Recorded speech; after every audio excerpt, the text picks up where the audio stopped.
नदी किनारी. रात्रभर पडलेल्या पावसामुळे सकाळची हवा थंड झाली होती. गावाच्या बाहेरून वाहणारी काळेश्वर नदी धुक्याच्या पांढऱ्या चादरीत हरवून गेल्यासारखी दिसत होती. नदीच्या किनाऱ्यावर असलेली जुनी वडाची झाडं हलक्या वाऱ्यात डोलत होती. पक्ष्यांचा आवाज आणि पाण्याचा मंद प्रवाह एवढंच त्या सकाळी ऐकू येत होतं. त्या गावाचं नाव होतं देवगाव. छोटंसं पण शांत गाव. गावातले बहुतेक लोक शेती करायचे, काही जण मासेमारी करायचे. नदी म्हणजे गावाचा जीव होता. त्या नदीवरच गाव जगत होतं.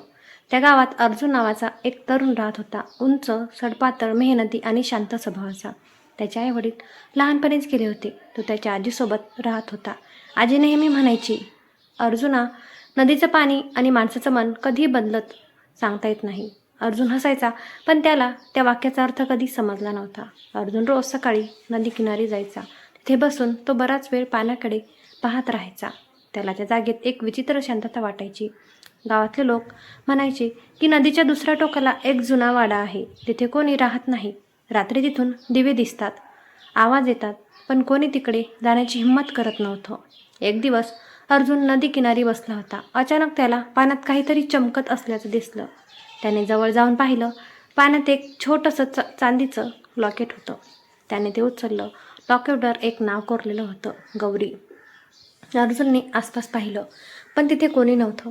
त्या दिवसानंतर विचित्र गोष्टी घडायला लागल्या. रात्री अर्जुनला नदीकिनारी कोणीतरी चालत असल्याचा आवाज यायचा. घराच्या खिडकीतून त्याला पांढऱ्या कपड्यात एक मुलगी दिसायची, पण तो बाहेर गेला की तिथे कोणीच नसायचं. एक रात्री त्याने धाडस केलं आणि त्या आवाजामागे गेला. चंद्रप्रकाशात नदी चमकत होती. दूरवर तीच मुलगी उभी होती. लांब केस, पांढरे कपडे आणि शांत डोळे. कोण आहेस तू? अर्जुनने विचारलं. ती काही बोलली नाही. फक्त हळूहळू नदीच्या दुसऱ्या किनाऱ्याकडे चालू लागली. अर्जुन तिच्या मागे गेला. नदी पार करून ते दोघं त्या जुन्या वाड्याजवळ पोहोचले. वाडा अंधारात उभा होता. मोडकळीस आलेल्या भिंती, तुटलेल्या खिडक्या आणि आतून येणारा गारवा. ती मुलगी पहिल्यांदाच बोलली, हे घर माझं होतं. अर्जुन थबकला. तू कोण? मी गौरी. अर्जुनच्या हातातलं लॉकेट अचानक गरम झालं. गौरी हळूहळू बोलू लागली. 20 वर्षापूर्वी त्या वाड्यात एक श्रीमंत कुटुंब राहत होतं. गौरी त्या घरातली एकुलती एक मुलगी. तिला नदी खूप आवडायची. ती रोज नदी किनारी यायची.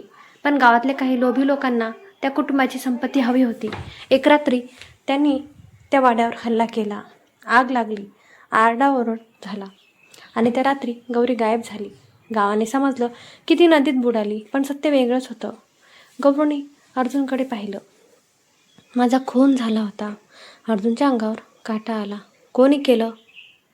ज्यांच्यावर गाव विश्वास ठेवत होतं त्यांनी. गौरीने वाड्याच्या मागे असलेल्या जुन्या विहिरीकडे बोट दाखवलं.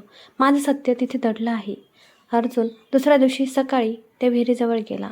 गावातल्या 2 मित्रांना घेऊन त्याने विहीर साफ करायला सुरुवात केली.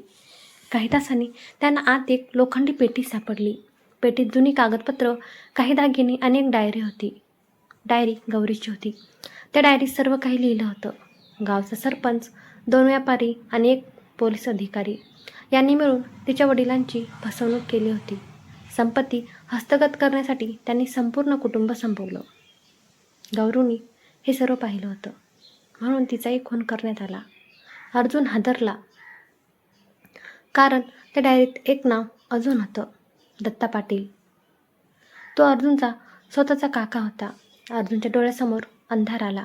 त्याला आठवलं, त्याचा काका नेहमी त्या जुन्या वाड्याबद्दल बोलणं टाळायचा. त्या रात्री अर्जुन घरी परतला. काका अंगणात बसले होते. कुठे गेला होतास? त्यांनी विचारलं. अर्जुन शांत होता. वाड्यात. काकांच्या चेहऱ्यावर भीती उमटली. तिथे पुन्हा जाऊ नकोस. का?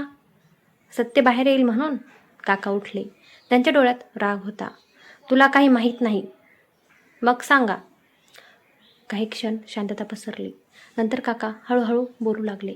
त्या रात्री खरंच आग लागली होती, पण ती अपघात नव्हती. गावातल्या मोठ्या लोकांनी पैसा आणि जमीन मिळवण्यासाठी सगळं केलं होतं. दत्ताला सुरुवातीला काही माहिती नव्हतं, पण जेव्हा त्याला सत्य समजलं तेव्हा खूप उशीर झाला होता. मी तिला वाचवायचा प्रयत्न केला होता, काका म्हणाले, पण त्यांनी मला मारण्याची धमकी दिली. अर्जुन शांतपणे ऐकत होता. गौरी जिवंत होती. काका डोळे मिटून म्हणाले, हो, शेवटच्या क्षणापर्यंत. त्या रात्री बाहेर जोरदार वारा सुटला. अचानक घराच्या बाहेर कोणीतरी चालत असल्याचा आवाज आला. दार आपोआप उघडलं आणि तिथे गौरी उभी होती. काकांच्या हातातून पाण्याचा ग्लास खाली पडला. गौरी? ती काही बोलली नाही. फक्त तिच्या डोळ्यात अश्रू होते. घरातलं वातावरण थंड झालं. गौरीने हळूहळू अर्जुनकडे पाहिलं. सत्यपूर्ण बाहेर येणं बाकी आहे असं म्हणून ती नाहीशी झाली. दुसऱ्या दिवशी अर्जुनने डायरी पोलिसांकडे दिली. पण पोलीस अधिकारी ते प्रकरण दडपण्याचा प्रयत्न करू लागले, कारण त्या जुन्या गुन्ह्यात त्यांच्याही घरच्यांचा संबंध होता. गावात तणाव निर्माण झाला. लोक 2 गटात विभागले गेले. काही लोक अर्जुनच्या बाजूने उभे राहिले, काही लोक त्याला खोटारडा म्हणू लागले. पण नदीकिनारी विचित्र घटना सुरूच होत्या. रात्री नदीतून स्त्रीच्या रडण्याचा आवाज यायचा. जुन्या वाड्यात दिवे दिसायचे. गावातले वृद्ध लोक म्हणू लागले, गौरीची आत्मा अजून शांत झालेली नाही. एक दिवस गावात एक वृद्ध साधू आला. त्याने नदीकडे पाहिलं आणि म्हणाला, या पाण्यात अन्याय अडकून बसला आहे. सगळे लोक त्याच्याकडे पाहू लागले. साधू म्हणाला, सत्य पूर्ण बाहेर आलं तरच आत्म्याला शांती मिळेल. त्या रात्री अर्जुन पुन्हा वाड्यात गेला. वाड्याच्या तळघरात त्याला एक गुप्त खोली सापडली. त्या खोलीत जुने फोटो होते. एक फोटो पाहून अर्जुन हादरला. त्या फोटोमध्ये त्याचे वडील होते आणि त्यांच्या शेजारी गौरी उभी होती. अर्जुनला समजलं, त्याचे वडील त्या कुटुंबाचे मित्र होते. त्यांनी त्या गुन्ह्याविरुद्ध आवाज उठवला होता, म्हणून त्यांचाही अपघात घडवून आणण्यात आला. अर्जुनच्या डोळ्यात राग भरला. तो गावात परतला. आता तो शांत नव्हता. त्याने सगळे पुरावे गोळा केले. जुन्या लोकांचे जबाब घेतले. गावात सभा घेतली आणि अखेर सत्य बाहेर आलं. गावचा माजी सरपंच आणि त्याचे साथीदार दोषी ठरले. गाव हादरलं.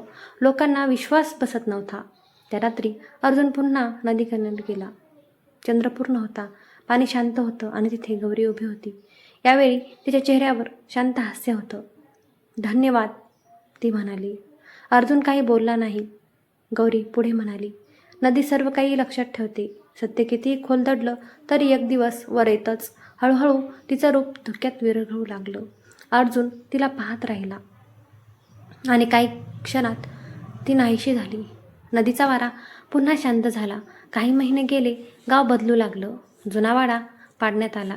त्या जागी एक छोटंसं स्मारक उभारण्यात आलं. लोक नदीकिनारी दिवे लावू लागले. गौरीची कथा गावातल्या प्रत्येकाला माहीत झाली.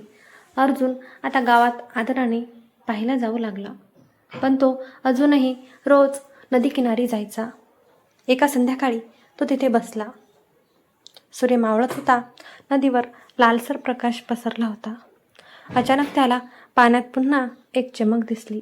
त्याने हात टाकून ती वस्तू बाहेर काढली. ते एक छोटंसं चांदीचं पैंजण होतं.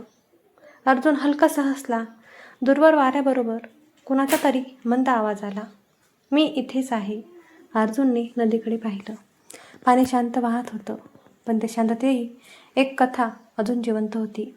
नदीकिनारी सुरू झालेली ती कथा कधी संपणार नव्हती, कारण प्रत्येक नदीकाठी काही रहस्य दडलेली असतात. काही प्रेमाची, काही विश्वासघाताची आणि काही अशा आत्म्यांची ज्यांना फक्त सत्य हवं असतं. रात्र पुन्हा गडद झाली. आकाशात चंद्र चमकत होता. नदीचा आवाज संपूर्ण गावभर पसरला होता आणि त्या आवाजात अजूनही गौरीचं अस्तित्व जिवंत होतं. कथा आवडल्यास नक्की कमेंट करा, लाईक, शेअर आणि सबस्क्राईब करा. धन्यवाद.